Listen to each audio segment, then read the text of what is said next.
Calling out all business owners. Optimize your sales with Highland TV and the Regional News Group Luzon.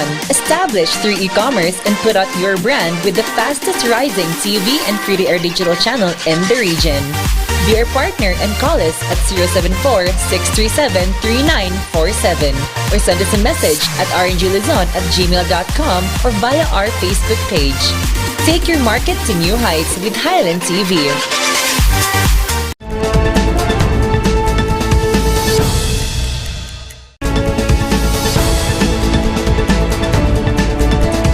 Sa ulo ng mga nagbabagang balita. Baha sa probinsya ng Cagayan unti-unti nang humuhupa.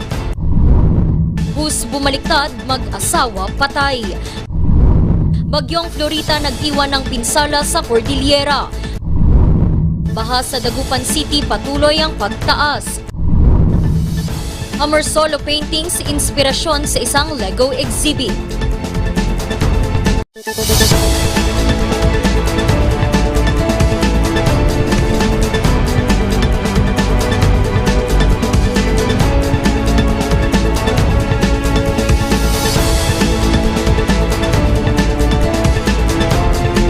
Mula sa Highland TV News Center Baguio, ito ang Luzon Headlines.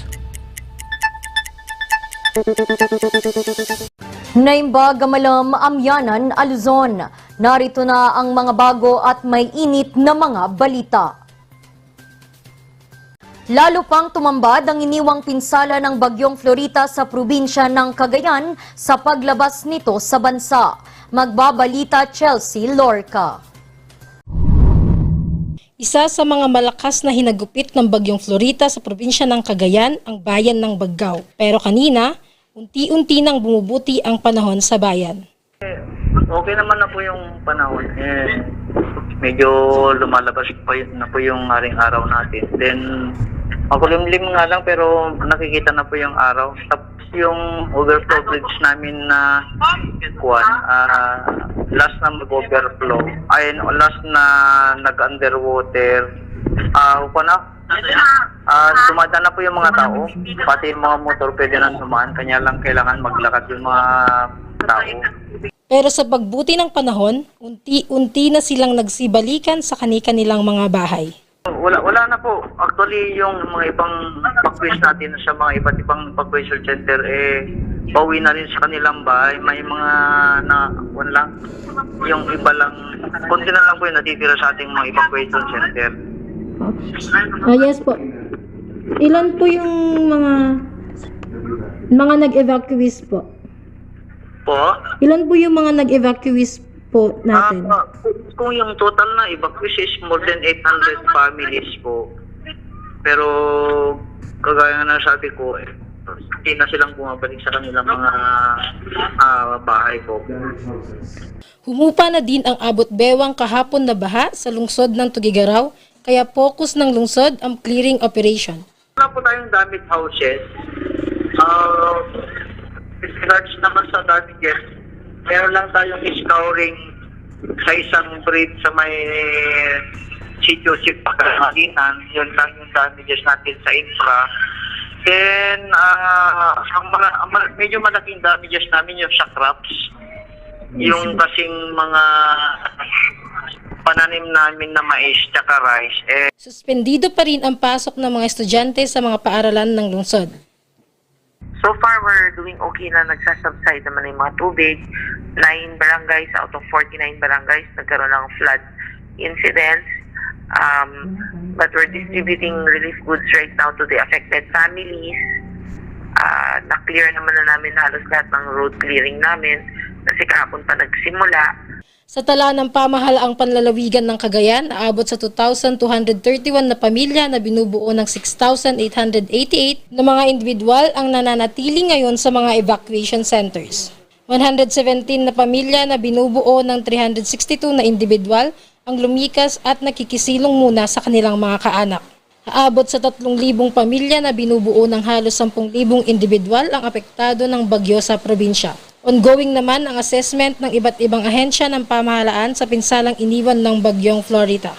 Chelsea Lorca Para sa Luzon Headlines.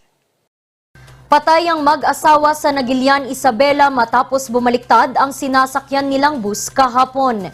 Yan at iba pang update sa pananalasa sa Bagyong Florita, ihahatid ni Charles Limon. Hindi na masisilayan ng mag-asawang Mirna at Oliver Corpus ang pagtatapos ng kanilang anak.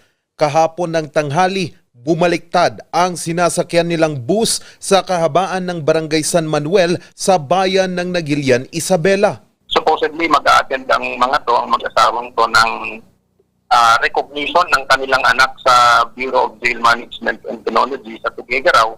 However, dahil nga sa inclement weather na meron tayo dito sa Northern Luzon, minabuti na lamang nilang umuwi dahil na-postpone po ang kanilang recognition at ito na nga po ang nangyari sa mag-asawa. Biyaheng Tuguegarao hanggang Sampaloc, Maynila ang bus, pero plano ng mag-asawa na bumabasa na sa Cordon Isabela pauwi sa Difon, Quirino. Sa panayam ng Nagilian PNP sa driver na kinilalang si Jerome Rivera, 46 anyos, nagkaroon daw ng problema habang nasa biyahe. Baba po yung kalsada and then at the same time dahil sa lakas ng ulan, madulas po pag mga ganong espaltado kasi yung kalsada natin.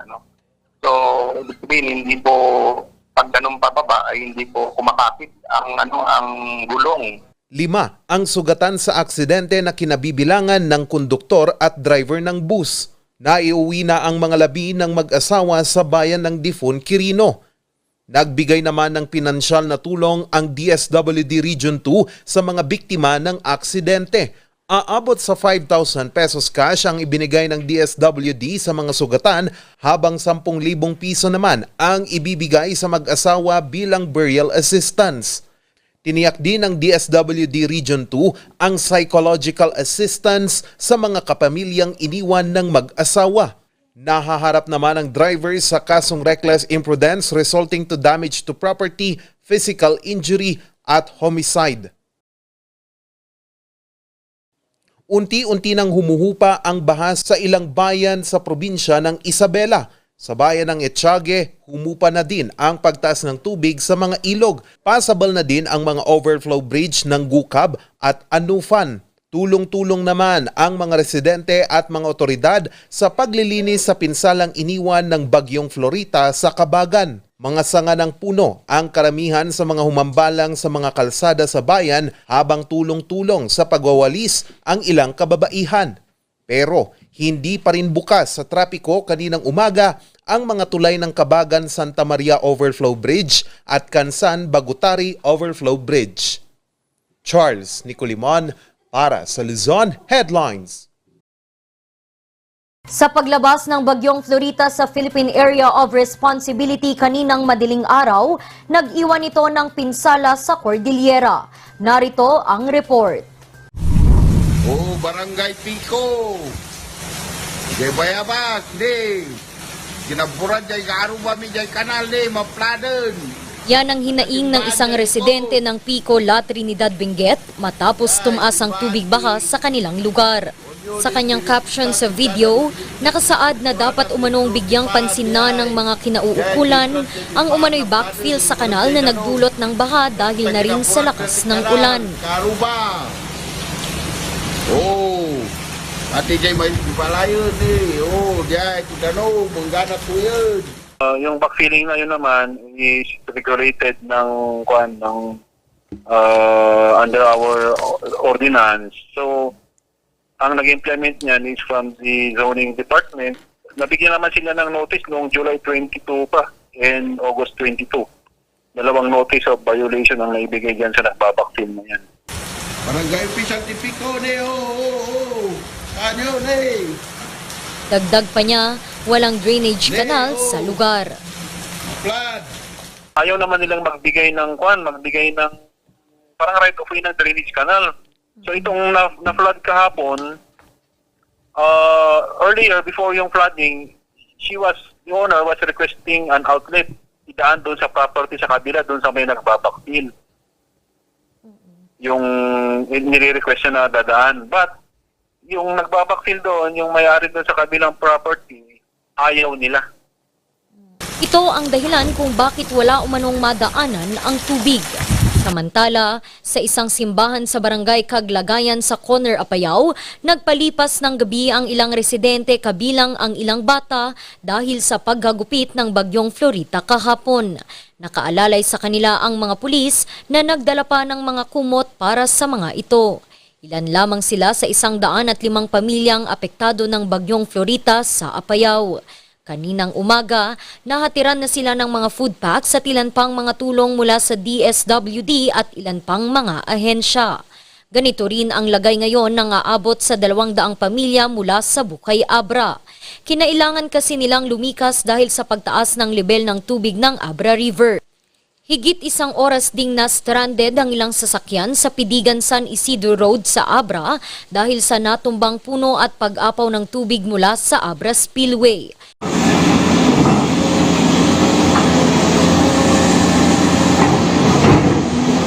Kasalukuyan namang nagsasagawa ng clearing operations ang DPWH car sa ilang kalsadang pansamantalang hindi madaanan dahil sa pagbuho ng lupa at pagbagsak ng mga bato. Kabilang dito ang Baguio Bontoc Road, Abra Kalinga Road, Claveria Kalanasan Kabuga Road, Governor Bado Dangwa National Road, Mountain Province Ilocos Road at Quezon Road. Naitala naman sa Barangay Wagud sa bayan ng Pinukpok, Kalinga kahapon ang unang kaso ng pagkamatay dahil sa bagyong Florita sa rehiyon.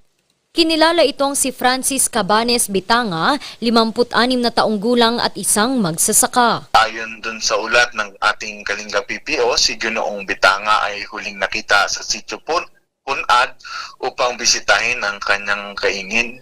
So, ngunit di umano, pinilit niyang umuwi sa kasagsagan ng malakas na ulan at hangin dahil pa rin dito sa bagyong Florita. Hindi na siya nakauwi at natagpuan na lamang ang kanyang walang buhay na katawan sa isang creek.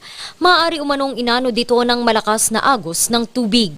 Kasalukuyan pa rin ina-assess ngayon ang pinsalang dulot ng bagyong Florita sa Cordillera, kasabay ng pagsasaayos sa mga ito at pagbibigay ng tulong sa mga apektadong residente.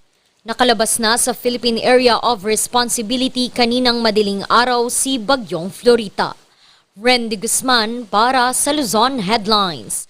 Patuloy na minomonitor ang Mahusay River sa Calasiao, Pangasinan dahil sa pagtaas ng lebel ng tubig dulot ng bagyo.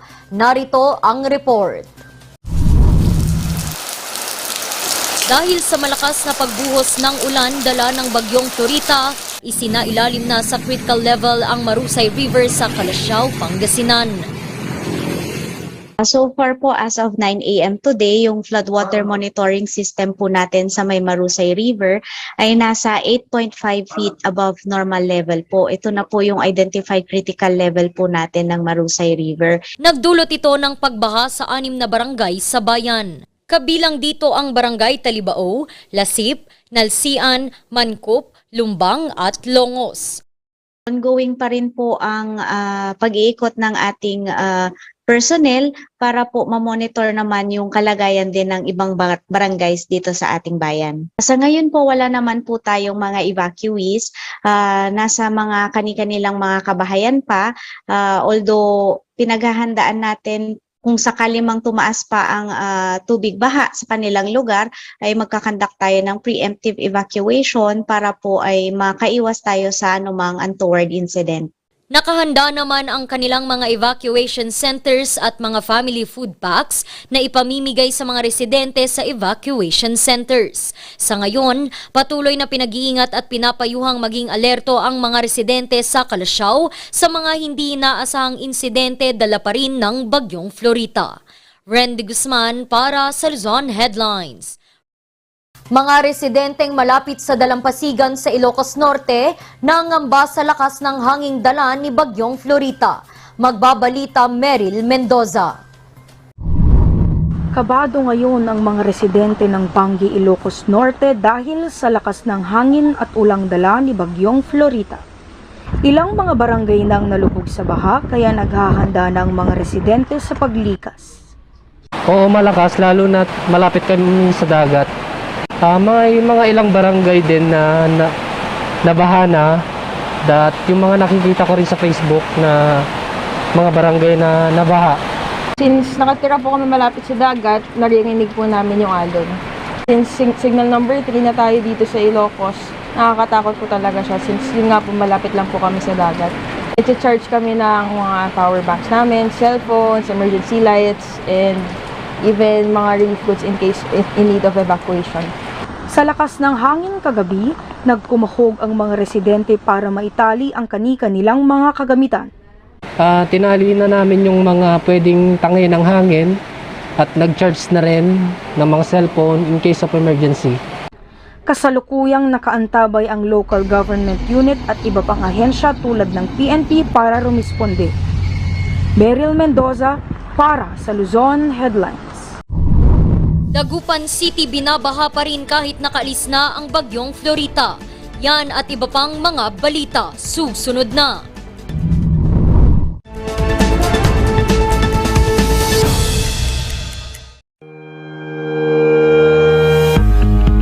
The Baguio Country Club, the first and only 5-star mountain resort in the Philippines, is fully equipped and ready to welcome you back.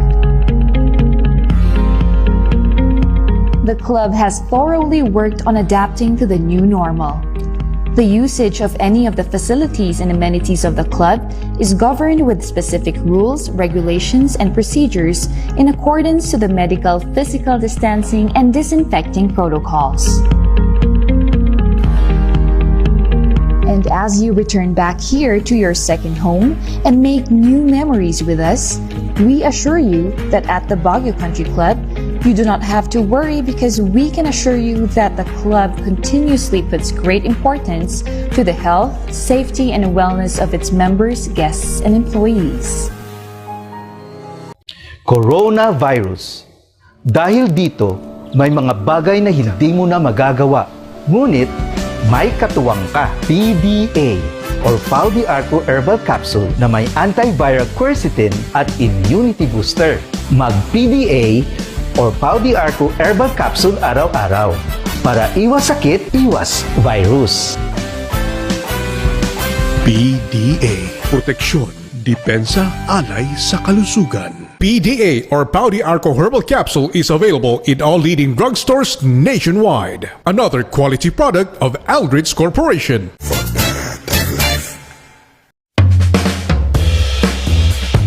Yes! Ayos to! Ayos to! Pa, ang lakas naman ang tawa mo. Sino ba namang hindi matutuwa dito sa online shopping service at cash on delivery ng TG Home Builders? Pwede din mag-online reservation for pickup. Pa, ano yung sinasabi mo? Ma, mapapakabitan na natin ng tiles ang bahay natin.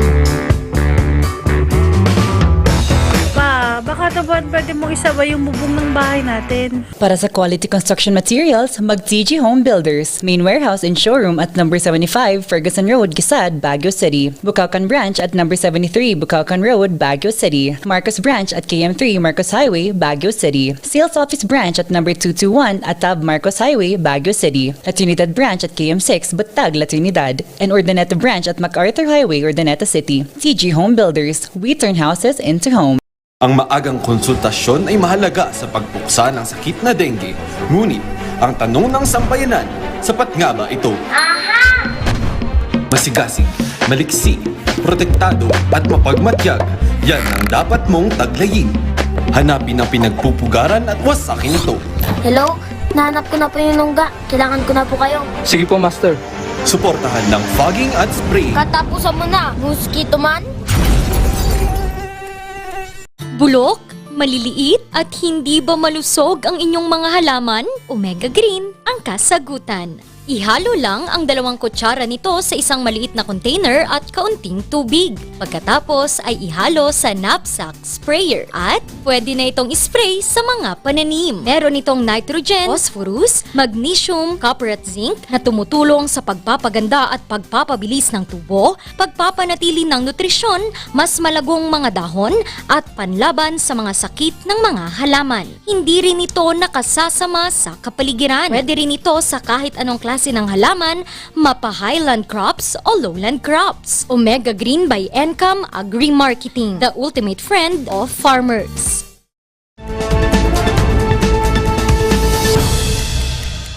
Kahit nakaalis na ang bagyong Florita sa bansa, patuloy pa ring nakararanas ng pagbaha ang lungsod ng Dagupan. Magbabalita Sofia Pagaduan.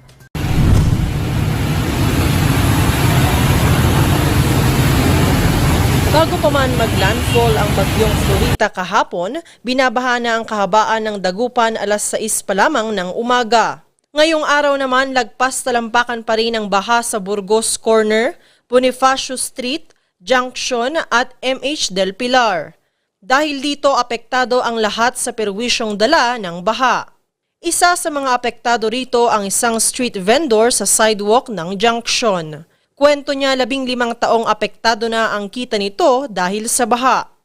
Kahit ba, sige, nagtitiis na lang kami para magkaganap buhay.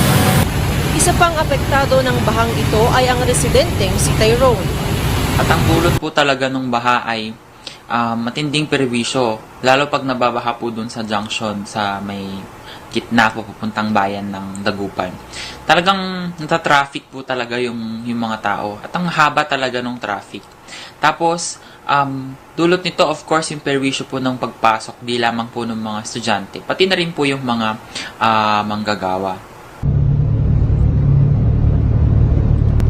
Ayon sa CDRRMO ng Dagupan City, matagal nang sanhi ng pagbaha sa Dagupan ang geographical location ng lungsod. Bali sa ngayon po, yun nga po, dahil yung patuloy nga po yung pag-ulan na dulot ng bagyong Florita, din siya eh. Plus yung high tide na every morning na nararanasan ng syudad. So ito yung mga cases natin na nagkakos ng pagbaha po dito sa atin. Dagdag pa niya, ang lungsod ay nagsisilbing catch basin ng tubig mula sa kabundukan at upper municipalities. Sabihin na natin, katulad ngayon, papalabas na si Bagyong Florita. May mga instances na pag lumabas na yung bagyo, andyan na yung araw. But for Dagupan, dapat pa rin mag-prepare tapos maging alerto. Kasi yun yung time na after na paglabas ng bagyo, kami naman yung susunod na scenario niyan is yung hintay natin yung tubig na parating galing from the upstream municipalities. So average niyan, although kahit doon sa upper stream municipalities natin, bumaba na yung tubig sa kanila, but still, baka pa rin ang Dagupan kasi sinasalo natin yung tubig nila.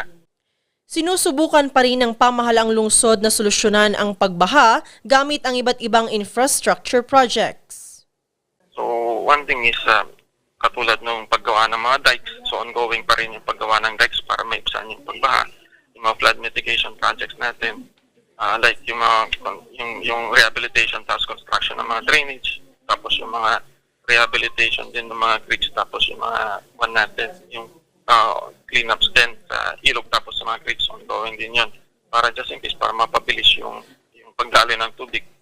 Hinihikayat naman ni Mayor Belen ng Dagupan City na maging alerto at palaging mag-ingat sa patuloy na pag-ulan na bunsod ng habagat.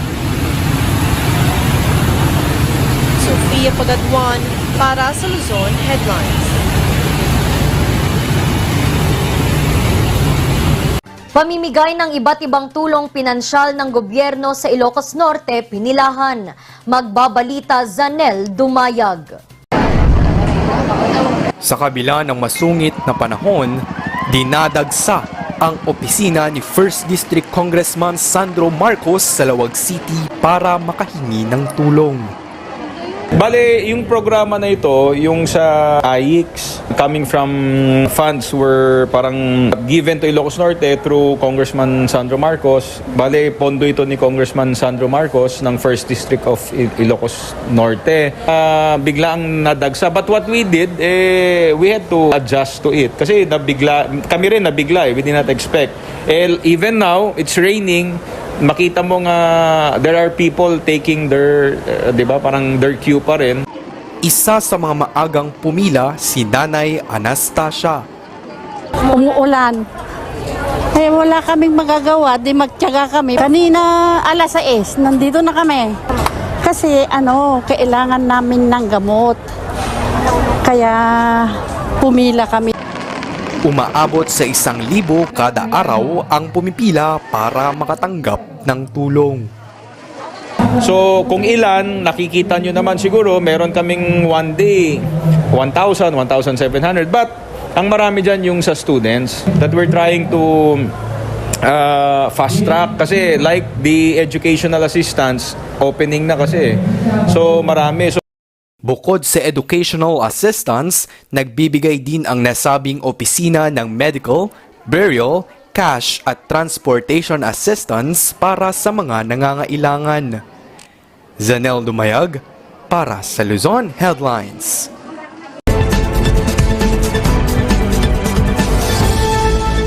Again, the last decision of the Supreme Court last week, ito yung kaso ng Filipino Society of Composers, Authors, and Publishers, yung tinatawag nating PhilSCAP.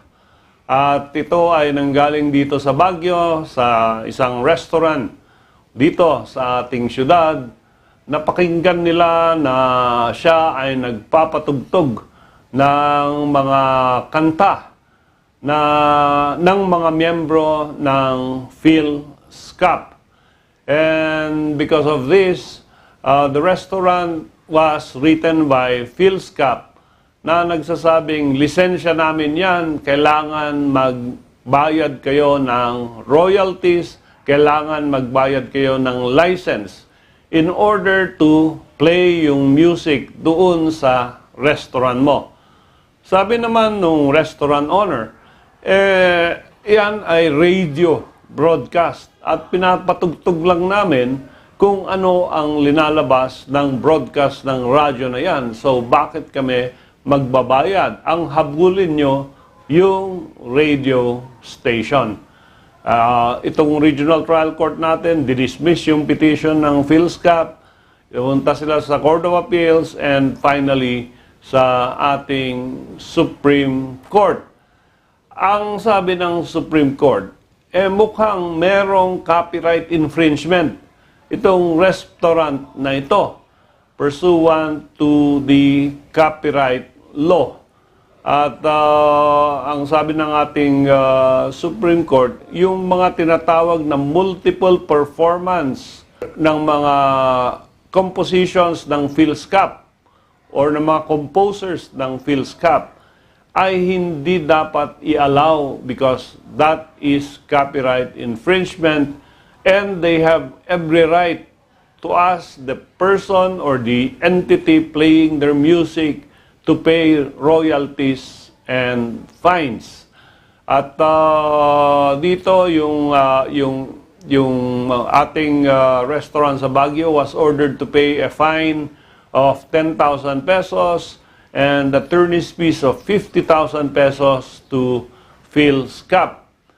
So tinatawag nilang ang copyright infringement, no? Ay sakop na ngayon ang radio stations and to some extent all other establishments or entities na nagpapatugtog ng music without the permission of PhilSCAP. Pero ang maganda dito, ang desisyon na ito ay pinadala ng Korte Suprema doon sa mababang kapulungan at sa Senado upang i-revise nila yung copyright law. Kasi ang sabi ng Supreme Court, hindi mo naman talaga makontrol all over the Philippines yung pagtugtog ng mga kanta, ng mga composers, and strictly implement itong penalties or royalties being asked for by this organization doon sa mga gumagamit ng kanilang musika.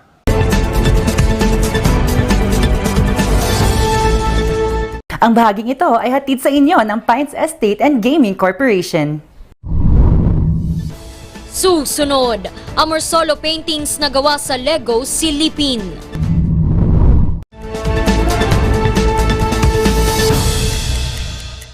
Ang maagang konsultasyon ay mahalaga sa pagpuksa ng sakit na dengue. Ngunit, ang tanong ng sambayanan, sapat nga ba ito? Masigasig, maliksi, protektado at mapagmatyag, yan ang dapat mong taglayin. Hanapin ang pinagpupugaran at wasakin ito. Hello? Nahanap ko na po yung nungga. Kailangan ko na po kayo. Sige po, Master. Suportahan ng fogging at spray. Katapusan mo na, mosquito man.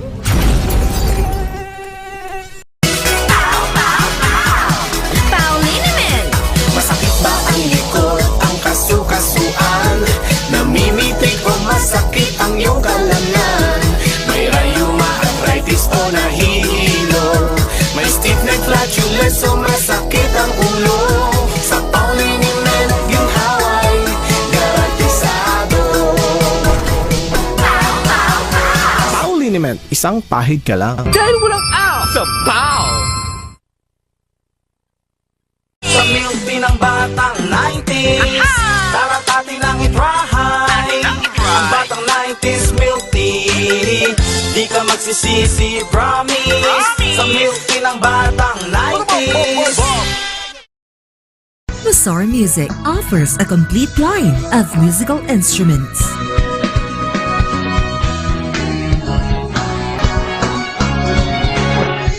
Mazar Music, Baguio's pioneer in online music and art lessons.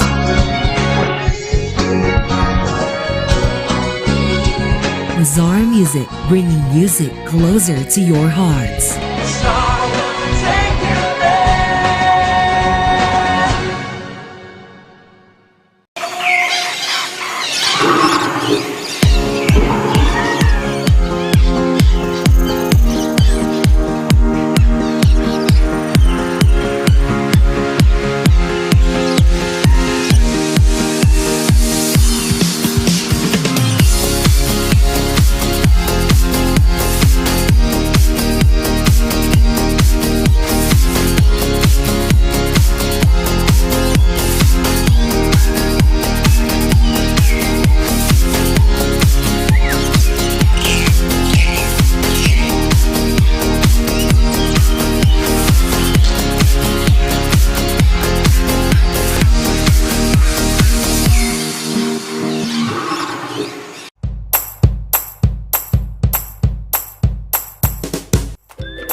Best sellers that we have are the pork sisig, sizzling liempo, quarter leg, and then we have the sizzling beef pares as well.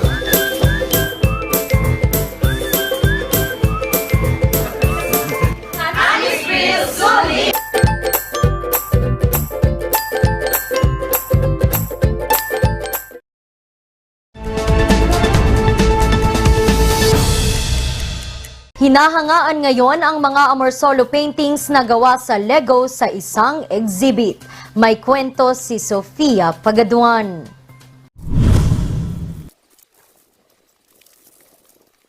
Sinong mag-aakala na ang laruang Lego ay makabubuo ng mga obra maestrang katulad nito? Ito ay tampok sa Pinoy Log Project Amorsolo sa isang mall sa Baguio City. Gamit kasi ang Lego, replika ang ilan sa mga pamosong obra maestra ng kauna-unahang national artist ng bansa na si Fernando Amorsolo. Kaya naman, kinagigiliwan ito ng publiko. For me po, it's fascinating since yung Lego po is a difficult medium to use for art. Ayun po, fascinating siya.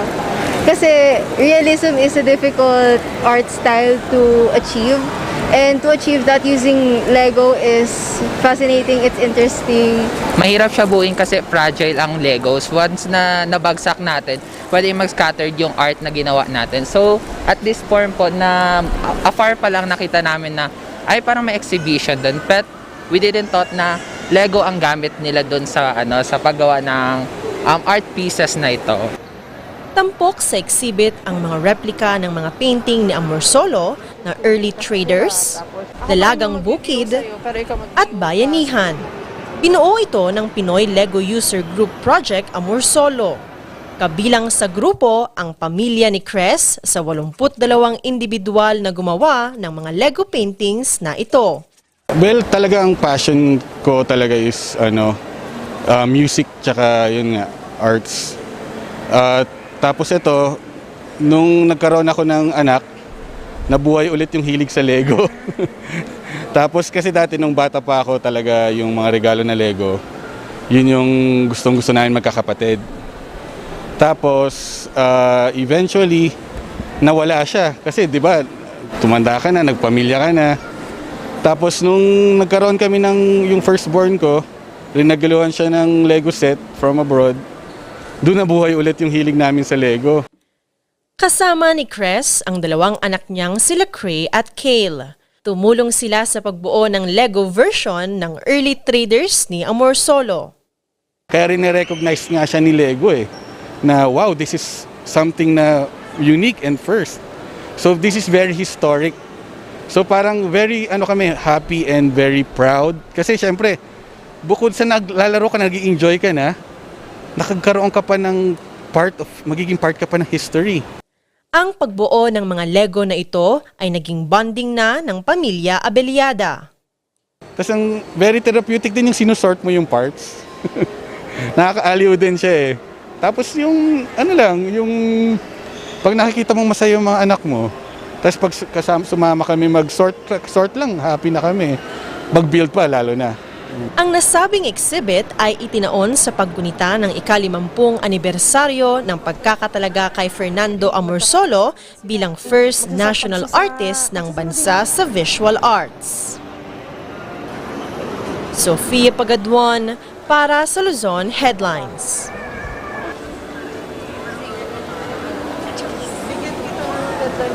At yan ang mga balitang nakalap ng Luzon Headlines ngayong araw. Muli, maraming salamat at magandang gabi sa ating lahat.